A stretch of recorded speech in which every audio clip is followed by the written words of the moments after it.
नगीना आज ये पहन लें। मुस्तफ़ा ने नगीना को 3 पीस सूट दिया। ये सूट मुस्तफ़ा ने नगीना को गिफ्ट किया था और सूट को देखते ही नगीना ने मुंह बसूरे दूर फेंक दिया था, क्योंकि वो तो हमेशा से मॉडर्न मलबूसात पहनने की आदी थी। ये नगीना सूट को हकारत से देखने लगी। जी, क्योंकि आज हम दरबार पर जाएंगे और अल्लाह के वली के दर पर मॉडर्न कपड़े पहनकर नहीं जाना चाहिए। अच्छा, ओके, पहन लेती हूँ। ना चाहते हुए भी नगीना ने मुस्तफ़ा की बात मानकर सूट पहन लिया। शलवार कमीज पहने और दुपट्टा गले में ओढ़े। नगीना ने आईने में अपना बगौर जायजा लिया तो उसे खुद से कराहत आने लगी। उफ़, मुस्तफ़ा, तुम्हारे लिए क्या क्या करना पड़ता है मुझे। नगीना ने शायद जिंदगी में पहली बार ही ऐसे कपड़े पहने थे। इन कपड़ों में नगीना खुद को काफी बेआराम महसूस कर रही थी। मुस्तफ़ा नगीना को इस्लाम आबाद में ही दरबार पर ले गया। नगीना सर पर दुपट्टा ले। वट, कहो तो निकाब भी कर लूं। नगीना मुस्तफ़ा को खा जाने वाली नजरों से घूरने लगी। नगीना, ख्वाहम ख्वाह में गुस्सा क्यों हो रही हैं आप? मुस्तफ़ा नरमी से बोला। अच्छा, गुस्सा नहीं होना चाहिए मुझे। घुमाने के बहाने मुझे लेकर दरबार पर आ गए और आर्डर किया कि कपड़े भी ऐसे पहनूं। तो क्या खराबी है इन कपड़ों में? इतनी अच्छी तो लग रही हैं। अच्छी? My food? दुपट्टा भी नहीं संभल रहा मुझसे। पता नहीं औरतें ऐसे कपड़े कैसे पहन लेती हैं, क्योंकि वो औरतें आपकी तरह मॉडर्न नहीं होती है ना। लड़ बाद में लीजिएगा। आए अभी दरबार के अंदर चले। हूँ। नगीना कार से उतरी। नगीना, प्लीज दुपट्टा सर पर लें, मुस्तफ़ा मिन्नत करते हुए बोला। नगीना ने गुस्से से दानत पीसे और दुपट्टा सर पर लिया। मुस्तफ़ा, आइंदा कोई बात नहीं मानूंगी तुम्हारी। पहले तो आप बहुत फर्मा बरदार बीवे हैं। मुस्तफ़ा दिल में सोचते हुए तंजिया हंसा। नगीना, आप चलें, मैं वुज़ू करके आता हूँ। ओके, जल्दी आना। नगीना दरबार के अंदर दाखिल हुई। वहाँ एक 13 साला लड़की हाथों में ढेर सारे चावलों के शापर थामे इर्द गिर्द के लोगों में बांट रही थी।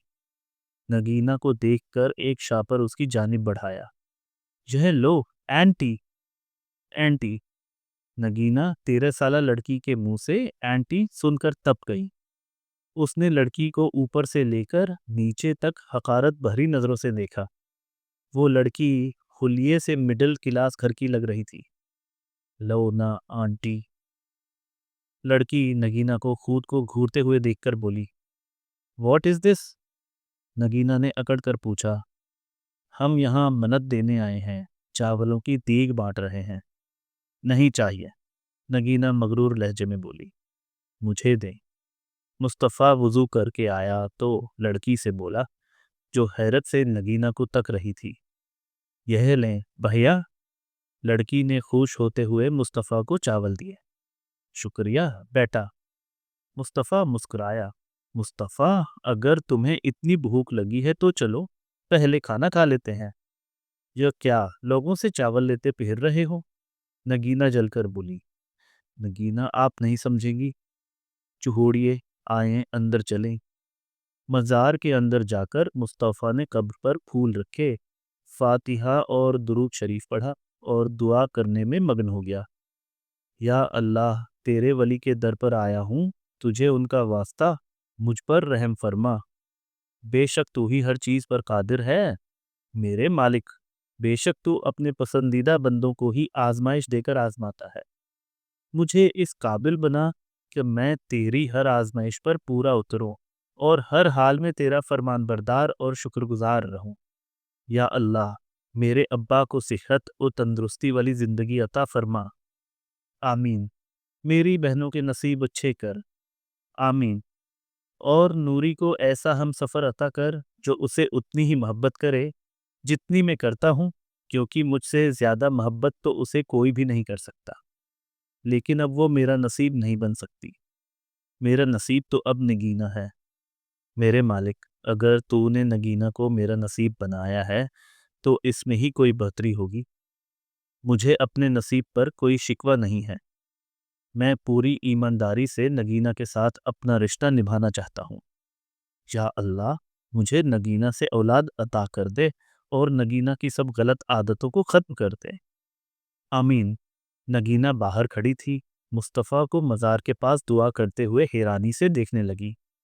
وہ پہلے یہاں نہیں آنا چاہتی تھی، لیکن اب اسے اس ماحول میں اچھا لگ رہا تھا، کیونکہ یہ دنیا اس کی دنیا سے بہت الگ تھی۔ یہاں پر شور شرابہ ہونے کے باوجود بھی سکون سا تھا۔ نگینہ نے ارد گرد نظریں گھمائیں تو اسے سبھی اپنے آپ میں مگن دکھے۔ کچھ عورتیں بیٹھیں قرآن پاک پڑھ رہی تھیں تو کچھ رو رو کر دعائیں مانگ رہی تھیں۔ کہیں لوگ دیگیں بانٹ رہے تھے اور اس جگہ لوگوں کا ہجوم لگا تھا۔ چلیں نگینہ؟ ہاں چلو۔ مصطفیٰ اتنی شدت سے کیا دعا مانگ رہے تھے؟ میں دعا کر رہا تھا کہ اللہ مجھے اولاد عطا کرے۔ مصطفیٰ کے لہجے میں حسرت تھی۔ ہوں، اب کہاں چلیں؟ کار میں بیٹھ کر مصطفیٰ نے پوچھا۔ اب میرے ڈیڈ کی قبر پر۔ کہاں پر ہے آپ کے ڈیڈ کی قبر؟ یہ نہیں پتا۔ نہیں پتا؟ اپنے ڈیڈ کی قبر کا نہیں پتا آپ کو؟ مصطفیٰ نے حیرانگی کے عالم میں پوچھا۔ نگینہ نے شرمندگی سے نفی میں سر ہلایا۔ میں کافی چھوٹی تھی جب آخری بار قبر پر گئی تھی۔ پھر کیسے جائیں گے؟ جمشید بابا کو پتا ہوگا کہ قبر کہاں ہے، ان سے پوچھتی ہوں۔ نگینہ نے جمشید بابا کو فون کیا اور راستہ معلوم کیا۔ نگینہ قبرستان گئی اور اپنے باپ کی قبر کے پاس کھڑی ہو گئی۔ مصطفیٰ فاتحہ پڑھنے لگا۔ ہائے ڈیڈ، دیکھیں آپ کی نک کتنی بڑی ہو گئی ہے۔ آپ تو اپنی چھوٹی سی نک کو چھوڑ کر اس دنیا سے چلے گئے تھے۔ جانتے ہیں کتنا مس کرتی ہوں میں آپ کو۔ نگینہ کی آواز بھر گئی اور اس کی آنکھوں سے ٹپ ٹپ آنسو بہنے لگے۔ آپ کے جانے کے بعد موم تو بزنس سنبھالنے میں بزی ہو گئیں اور میں بہت اکیلی ہو گئی تھی۔ نہ کوئی بہن بھائی، نہ کوئی دوست۔ اکیلے پن نے مجھے چڑچڑا بنا دیا تھا۔ اسکول میں بھی میں بچوں کو مارا پیٹا کرتی تھی، اس لیے مجھے اسکول سے نکال دیا گیا اور موم نے غصے میں آ کر مجھے ہاسٹل بھیج دیا۔ ہاسٹل میں بھی کوئی مجھ سے بات نہیں کرتا تھا، سب مجھ سے ڈرتے تھے۔ اکیلے پن میں پاگل ہوتی جا رہی تھی۔ ڈیڈ، میں 7th کلاس میں تھی۔ اپنی تنہائی مٹانے کی خاطر میں نے اپنے سینئرز کے ساتھ ڈرگز اور شراب پینا شروع کر دی۔ جب موم کو اس بات کا پتہ چلا کہ میں ڈرگز لیتی ہوں تو انہوں نے مجھے علاج کے لیے امریکہ بھیج دیا۔ ڈیڈ، وہ وقت میری زندگی کا اذیت ناک وقت تھا۔ تب آپ کی بہت یاد آتی تھی، بہت تکلیف ہوتی تھی، لیکن مجھے پیار کے 2 بول بولنے والا کوئی نہ تھا۔ ڈرگز تو چھوڑ دیے، لیکن میں شراب آج تک نہیں چھوڑ سکی۔ یہ سب صرف اور صرف آپ کی وجہ سے ہوا ہے ڈیڈ۔ اگر آپ اپنی چھوٹی سی نک کو چھوڑ کر نہ جاتے تو آج میں آپ کی طرح سمجھدار اور اچھی انسان ہوتی۔ نگینہ بلک بلک کر رونے لگی۔ نگینہ۔ مصطفیٰ نے روتی ہوئی نگینہ کو اپنے سینے سے لگایا۔ نگینہ، آپ نے اپنے دل میں اتنے درد چھپائے ہوئے تھے۔ نگینہ کی درد بھری باتیں سن کر مصطفیٰ کو اس پر پیار اور ترس آ رہا تھا۔ نگینہ کے رونے میں شدت آ گئی تھی۔ مصطفیٰ نے نگینہ کو رونے دیا۔ وہ چاہتا تھا آج وہ اپنے دل کا سارا غبار نکال دے۔ نگینہ، یہ تو میں پہلے سے جانتا ہوں کہ آپ جیسی بھی ہیں مسز فاخرہ کی مرہون منت ہے، لیکن میں پوری کوشش کروں گا آپ کو وہ توجہ اور محبت دینے کی جسے آپ ہمیشہ محروم رہی ہیں۔ مصطفیٰ نے دل میں سوچتے ہوئے خود سے عہد کیا۔ نگینہ۔ کافی دیر رونے کے بعد مصطفیٰ نے اسے پیار سے پکارا۔ ہوں؟ نگینہ نے آنسو پونچھے اور مصطفیٰ کے سینے سے اپنا سر اٹھا کر زبردستی مسکرائی۔ مصطفیٰ نے نگینہ کی پیشانی پر بوسہ دیا۔ بہت رو لیا، اب اپنے ڈیڈ سے اچھی اچھی باتیں بھی کرے نا۔ کون سی باتیں؟ یہی کہ میرا ایک بیچارہ شوہر ہے جس کے ساتھ میں بہت لڑتی ہوں۔ مصطفیٰ شرارت سے بولا۔ نہیں ڈیڈ، میں بالکل بھی نہیں لڑتی، جھوٹ بول رہا ہے یہ۔ نگینہ ہنسنے لگی۔ بالکل بھی نہیں ڈیڈ، میں تو اسے بہت بہت محبت کرتی ہوں۔ نگینہ محبت بھرے لہجے میں بولی تو مصطفیٰ مسکرانے لگا۔ چلیں؟ ہاں، بائے ڈیڈ، اب میں آپ کے پاس آتی رہوں گی۔ نگینہ کو آج عجیب سا سکون ملا تھا۔ مصطفیٰ اور نگینہ لنچ کرنے ریسٹورنٹ میں چلے گئے۔ نوری لیلا کو ساتھ لیے مصطفیٰ کے گھر داخل ہوئی۔ السلام علیکم خالو۔ وعلیکم السلام، میری دھی آئی ہے۔ کیسی ہے تو؟ مصطفیٰ کے ابا نے مسکرا کر نوری کو دیکھتے ہوئے پوچھا۔ لیلا کیسی ہے پتر؟ انہوں نے لیلا اور نوری دونوں کے سر پر شفقت بھرا ہاتھ رکھا۔ ٹھیک چچا، لیلا نے جواب دیا۔ خالو، میں بھی بالکل ٹھیک ہوں اور ایک خوشخبری لائی ہوں۔ نوری چہک کر بولی۔ ہاں بولنا۔ خوشخبری کا سن کر سب گھر والے نوری کے ارد گرد جمع ہو گئے۔ سمی کے لیے بڑا اچھا رشتہ آیا ہے۔ اچھا، کون لوگ ہیں؟ ذات کیا ہے اور لڑکا کیا کرتا ہے؟ سب نے سوالوں کی برسات کر دی۔ بتاتی ہوں، تسلی رکھیں آپ سب، نوری بولی۔ سمی دوسرے پنڈ اپنی سہیلی کی شادی پر گئی تھی نا، وہی اس کی سہیلی کی خالہ نے اسے اپنے بیٹے کے لیے پسند کر لیا تھا۔ لیلا کی ان لوگوں سے اچھی جان پہچان ہے۔ آج صبح ہی انہوں نے لیلا کو فون کر کے رشتے کا کہا کہ وہ یہ پیغام آپ تک پہنچا دے۔ ذات کیا ہے ان لوگوں کی اور لڑکا کیا کرتا ہے؟ مصطفیٰ کے ابا نے بیسبری سے پوچھا۔ ذات کے مہاجر ہیں اور لڑکے کی اچھی خاصی زمین ہے، وہی کاشت کرتا ہے۔ گھر بھی بڑا اور خوبصورت سا ہے، اچھی حیثیت کے کھاتے پیتے لوگ ہیں۔ اس بار لیلا نے جواب دیا۔ لڑکے کا نام بھلا کیا ہے؟ الطاف۔ الطاف؟ مصطفیٰ کے ابا کچھ سوچتے ہوئے بولے۔ کہیں یہ نوید کا بیٹا تو نہیں ہے؟ جی انہی کا بیٹا ہے، لیلا بولی۔ خالو، آپ جانتے ہیں ان لوگوں کو؟ نوری نے حیرت سے پوچھا۔ ہاں، وہ تو خاندانی اور امیر لوگ ہیں، ہماری سمی کا تو بڑے اچھے گھر سے رشتہ آیا ہے، مصطفیٰ کے ابا خوشی سے بولے۔ جی چچا، واقعی رشتہ بہت اچھا ہے، انکار کی کوئی گنجائش نہیں ہے۔ لیلا سمی کو دیکھ کر اس کے ابا کو تسلی دینے لگی۔ ہاں پتر، ایسے رشتے تو نصیبوں سے ملتے ہیں، انکار کا تو کوئی جواز ہی نہیں ہے۔ مصطفیٰ کے ابا نے بھی لیلا کی بات پر اتفاق کیا۔ سمی کا چہرہ خوشی سے کھل اٹھا۔ شانی پتر، کل کی تیاری کروں، ان کی خاطرداری میں کوئی کمی نہیں ہونی چاہیے۔ مصطفیٰ کے ابا اپنی بڑی بیٹی سے بولے۔ ابا، کل کیا پکائیں؟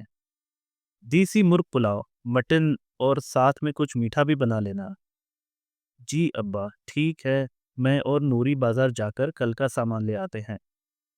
ہاں جاؤ پتر، اور چائے کی بھی ساری چیزیں لینا، سوہان، حلوہ، بسکٹ، رس، کیک۔ جی، شانی نے سر ہلایا۔ صفی، جہنو، سمی، تم ساری صفائی کو لگ گو، پورے گھر کو چمکا دو۔ شانی نوری کے ہمراہ بازار روانہ ہو گئی، جبکہ صفی، جہنو، شیمو اور سمی گھر کی صفائی میں لگ گئی۔ نگینہ اور مصطفیٰ گھر آئے تو مسز فاخرہ لان میں بیٹھی تھیں۔ ہیلو موم، السلام علیکم۔ مصطفیٰ نے سلام کیا تو مسز فاخرہ، جو مصطفیٰ کی کل والی باتوں پر پہلے ہی تپی ہوئی تھی، تیش میں آ کر چیخنے لگیں۔ دفع ہو جاؤ میری نظروں سے، نمک حرام منہ۔ نگینہ کو سخت غصہ آیا اور وہ بھی بلند آواز میں بولی۔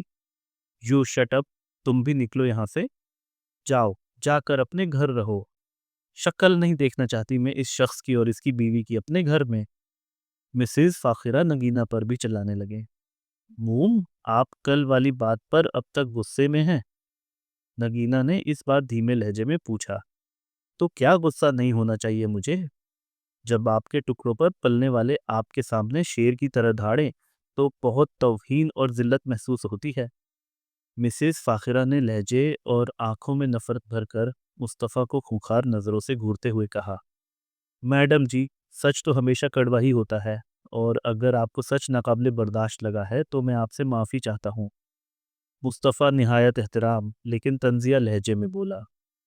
میری ماں ہمیشہ مجھے نصیحت کیا کرتی تھی کہ اگر تم حق پر بھی ہو تو جھک جاؤ، झुकने से कोई छोटा नहीं होता, बल्कि झुकने से खुदा के सामने तुम्हारा रुतबा बुलंद हो जाता है।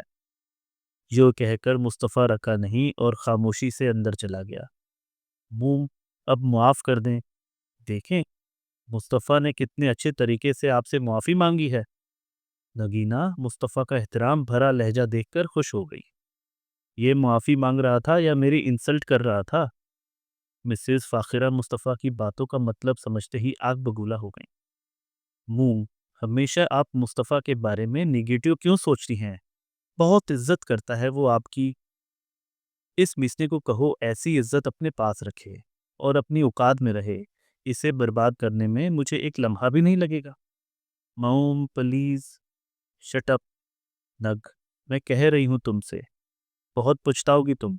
अभी से इसके गले में पट्टा डालो, वरना आगे जाकर वो भौंकेगा तुम पर भी। मिसेस फ़ाखिरा ने जाहलाना रवैया अख्तियार करते हुए मुस्तफ़ा को जलील करने की कोशिश की। मूम, अपनी हद में रहें। आप मेरे शोहर के बारे में ऐसी गुफ्तगू क्यों कर रही हैं? शौहर, जहाँ तक मुझे याद है, मैंने तो तुम्हारे लिए एक गुलाम खरीदा था, जो पूरी जिंदगी मेरी बेटी के ताबा रहे। लेकिन तुम्हारे लहजे और तुम्हारे हुलिये से तो ऐसे लग रहा है जैसे उसने तुम्हें अपने ताबा कर लिया हो। मिसेस फ़ाखिरा नगीना को शलवार कमीज में देखकर तर्क कर बोलें, जी नहीं, मुस्तफ़ा ने कभी मुझ पर किसी बात का दबाव नहीं डाला। रियली? तो ये कपड़े तुमने अपनी मर्जी से पहने हैं? Yes, of course. अच्छा, तो रातों रात तुम्हारी चॉइस बदल गई? याद है, कुछ साल पहले मेरी माँ की डेथ हुई थी और मैंने तुम्हें बहुत रिक्वेस्ट की थी कि तुम शलवार कमीज पहन लो, लेकिन तुमने नहीं पहनी थी। उल्टा भड़क गई थी कि मैं ऐसे कपड़े क्यों पहनूं। मुंह, मैं तब। नगीना के अल्फाज अधूरे रह गए। मिसेस फ़ाखिरा ने उसकी बात काट दी। मेरी बात अभी पूरी नहीं हुई। नक, माँ कहा तो तुमने नहीं माना था और शोहर के कहने पर ऐसे कपड़े पहन लिए हैं जिन्हें तुम देखते ही भड़क जाती थी। मूम, मुस्तफ़ा मुझे इतनी मोहब्बत और इज्जत देता है कि मैं चाहकर भी उसकी बात नहीं टाल सकती।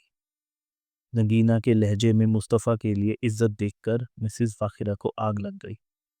यही तो मैं तुम्हें समझाने की कोशिश कर रही हूँ नग।